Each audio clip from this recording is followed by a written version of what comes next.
ये उस दिन जब घटना हुई वहां पे गांधी मैदान से लेके जाया गया है, तो मैं वहां पे स्थल पे नहीं था।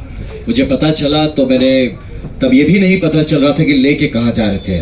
मैक्सिमम मैंने जिसको फोन लगा सब बोले पता नहीं भैया कहाँ लेके गए, एम्बुलेंस में लेके गए, कहाँ लेके गए, हम लोग यहाँ देख रहे हैं वहां देख रहे हैं, किसी को नहीं पता था। तो किन्हीं कारणों से कैसे भी करके मैंने अपने तरीके से उसको पता लगाया कि वो एम्स की तरफ जा रहे हैं। मैं वहां से तुरंत निकला, इनके एम्स पहुंचने के 15-20 मिनट में पीछे मैं भी वहां पहुंचा।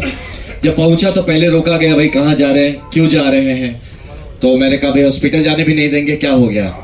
तो नहीं सर हम तो आपको जानते हैं, अब तो इसलिए रोक रहे क्योंकि पहचान गए हमको।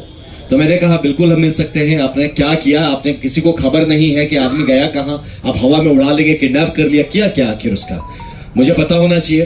तब तक एक हमारे डीआईजी साहब अंदर थे, वो आए, बोले हाँ हाँ आने दीजिए इनको, आने दीजिए। मैं अंदर पहुंचा, वहां पे जाके जब वहां देखता हूं तो बहुत सारे ऑफिसर थे। ये एक बहुत इंपॉर्टेंट बात आप सबको बता रहा हूं, ये डीजीपी साहब से रिक्वेस्ट करूंगा इस बात का संज्ञान ले। एक आदमी का रैंक नहीं दिख रहा था, कौन कौन से ऑफिसर हैं, किसी का नेम प्लेट नहीं था। डीके बासु गाइडलाइंस बोल के कुछ है धरती पर। ये डीके बासु, मैं खुद ऑफिसर रहा हूं, मैं जानता हूं कि आप अरेस्ट, डिटेंशन, ये सब जो प्रोसीजर्स का तरीका होता है। इतनी अनप्रोफेशनल पुलिस मैं मतलब धरती पे नहीं सोच सकता कि भारत में आज भी ये सही में, ये बिहार का वो जो गाना था, ये बिहार में ठोक दे कट्टा कपार में, यही पुलिस कर रही है। इतनी अनप्रोफेशनल। रैंक क्या है, नाम क्या है, कौन है, किसी को नहीं पता। ये तो बैंड ऑफ कौन है, हमको क्या पता, कोई बहरूपिया हो, कोई गुंडे हो, ये सच में पुलिस थी या नहीं, एक बंदे का नहीं दिख रहा था। आधे से ज्यादा ने कैप नहीं पहना था। बिहार पुलिस भी है कि नहीं पता नहीं, अब है कौन। तो वहां मैं सबसे पूछ रहा, भैया आप कौन है, क्या है, हाँ बताया जाएगा। वहां पे आते हैं, रूम में मैं बैठा था, आके कहते हैं आपको मेडिकल टेस्ट करना होगा। प्रशांत जी पूछ रहे हैं किस केस में लाए हैं मेरे को, बताया जाएगा। अरे व्हाट इज बताया जाएगा, आपके कुछ नेचुरल राइट्स, फंडामेंटल राइट्स है ना, आपको पता तो होना चाहिए आप डिटेन हुए हैं, आपने मुझे अरेस्ट किया है, बताया जाएगा। तो बोले जब आपको ही नहीं पता आपने मेरे साथ किया क्या, आप कैसे भाई, आप पता नहीं, आप मुझे इंजेक्शन के नाम पे जहर दे देंगे तो कौन जानता है। इतनी दुश्मनी जब दिखा रहे, आप जहर भोंक देंगे मेरे अंदर और फिर कहेंगे किसी कारण से मर गया ये आदमी। तो ये रिस्क होता है ना। तो वो आदमी कैसे बोल दे कि हाँ आप मेरे शरीर के संग आप चेकिंग करिए, कुछ भी करिए, आप प्रिक करिए, कौन जानता है उस नीडल में क्या लगा के प्रिक करेंगे। तो ये सब का गारंटी आप कैसे, आप उस आदमी पे भरोसा कर सकते हैं जो कि अपना आइडेंटिटी डिस्क्लोज करने को तैयार नहीं कि वो है कौन जिसने डिटेन किया है। हमें क्या पता बिहार पुलिस है कोई और है। तो ऐसे सिचुएशन पे ये प्रशांत जी कहते हैं कि भैया आप हमको पहले बताइए कि हमको लाए क्यों है, आप कौन से केस में लाए हैं, कोई पुराना केस है, नया केस है, केस का नंबर बताइए, आप हमारे चार्जेस बताइए, कहां लेके जाएंगे यहां से ये बताइए, मुझे इन्फॉर्म तो करिए किसी को कि भाई हम कहां पे हैं। हमको फोन नहीं करने दिया जब, भैया फोन मत करिए सर, फोन ऑफ रखिए। आप हमारे कम्युनिकेशन नेटवर्क बंद कर देते हैं। मैं फिर बोला ठीक है बाहर, मुझे बोले प्रशांत दिया कि काम करिए आप चलिए बाहर, थोड़ा संभाल दीजिए, मीडिया के भी बंधु होंगे उनको बता दीजिए कि हम सेफ है, लोग में घबराहट ना आए किसी तरह का। ये आदमी लगातार सोच रहा है कि किसी तरह का विश्रृंखला नहीं होनी चाहिए, पीस मेंटेन रहना चाहिए। आप आनंद जी बाहर जी और सबको बताइए सब ठीक है, सब कोई घबराने की बात नहीं है। He was trying to make things peaceful और पुलिस उसको और उस पर डाले जा रही है कि हम निकल रहे, सर थोड़ा बैठ जाइए सर। हम बोले क्यों डिटेन कर रहे हो, नहीं सर आप थोड़ा रुक जाइए, कोई सीनियर अधिकारी आ रहा है। मुझे पता है पुलिसिया तरीका है रोकने का, मैं अब उसको धकेल के तो जा नहीं सकता। मैं उससे पूछ रहा हूं अच्छा आप कौन है, सर बता देंगे सर, आप थोड़ा सा बैठ जाइए। ये सोचिए, ऐसे डीजीपी सर से मैं रिक्वेस्ट करता हूं, है ना, आपका एक जूनियर हूं मैं, आपसे रिक्वेस्ट करता हूं कम से कम बेसिक गाइडलाइंस सिखाइए। ये बड़े बड़े गया मैं पुलिस अकेडमी बनाने से नहीं होता जहां आप डीके बासु गाइडलाइंस नहीं फॉलो करते हैं, और इतने बड़े हाई प्रोफाइल चीज में जहां प्रशांत किशोर जैसे एक व्यक्तित्व को आप डिटेन कर रहे हैं, अरेस्ट कर रहे हैं, साथ में खुल के बड़े बड़े ऑफिसर आके बड़े बड़े होकर चौड़े होकर रहे, 44 आदमी को डिटेन किया। पहले इसमें देखिए किसने डिटेन किया, जरा आप निकालिए। तो ऐसी परिस्थिति बन गई थी एम्स में, जहां पे ये जो एम्स से निकलने के बाद आपने देखा होगा काफी लोगों ने रोकने की कोशिश की, खोज रहे, गाड़ी में आके ठोक रहे, किस गाड़ी में भैया, कहां है कहां है। अरे यार आप लोग, ये कैसा पुलिसिंग है जहां आपके पास मुंह है, जबान है, आप बोल सकते हैं ना, आप बताते नहीं, छुपा के क्या प्लानिंग करते, एनकाउंटर करेंगे।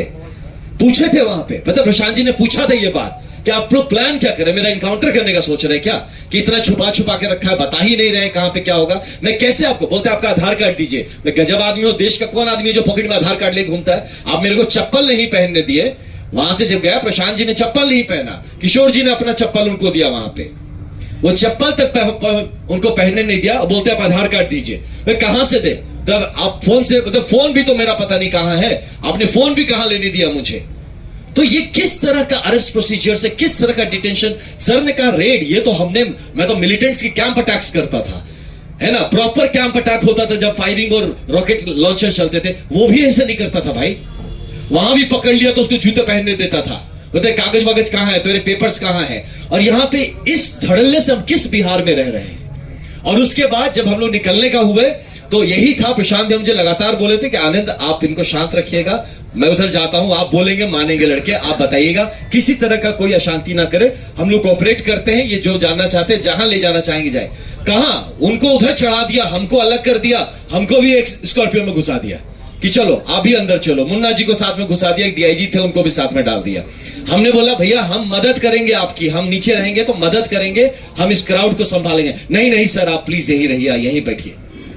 ये चीज करके फिर प्रशांत जी को अलग, हम लोग को अलग, हम लोगों को भी जब निकाला हमें भी नहीं पता हम कहां जा रहे हैं, फोन बंद कर लिया, फोन छीन लिया, उसे कुछ हम पूछ रहे बार बार, जो लड़के थे, किशोर जी थे गाड़ी में, आप हम पूछ रहे थे भैया आप कौन से रैंक के हैं, क्या नाम है आपका? जी सर मैं यहीं से हूं सर, वो भी नहीं बता रहा है। तो उसके बाद थोड़ा सा, अब है तो आईपीएस भी थे, हम भी भाई, तो ठीक से समझाए उसको, डीके बासु की बात किए कि तुम्हें पता है मैं तुम्हारे ऊपर इसके लिए हम कंटेम्प्ट डाल देंगे कोर्ट में कि जिस आदमी ने हमको डिटेन किया उसने अपना आइडेंटिटी बताने से इंकार कर दिया, तुम कौन हो? तब वो बताना शुरू किया कि हम सब इंस्पेक्टर। तो 3 सब इंस्पेक्टर हमारे गाड़ी में बैठे थे, हमें नहीं पता था कहां लेके जा रहे हो? सर बता देंगे। अरे कैसे बता दोगे यार, मेरे घर वाले परेशान होंगे, आप क्या किडनैप कर रहे हो हमको?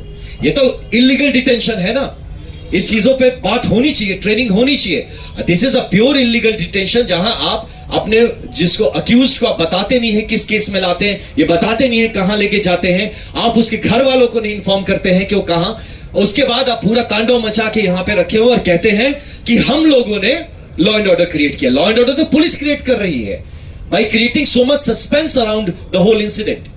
तो ऐसे एक सिचुएशन में एम्स का पूरा वो जो माजरा था इतने गंदे और गलत तरीके से हैंडल किया गया।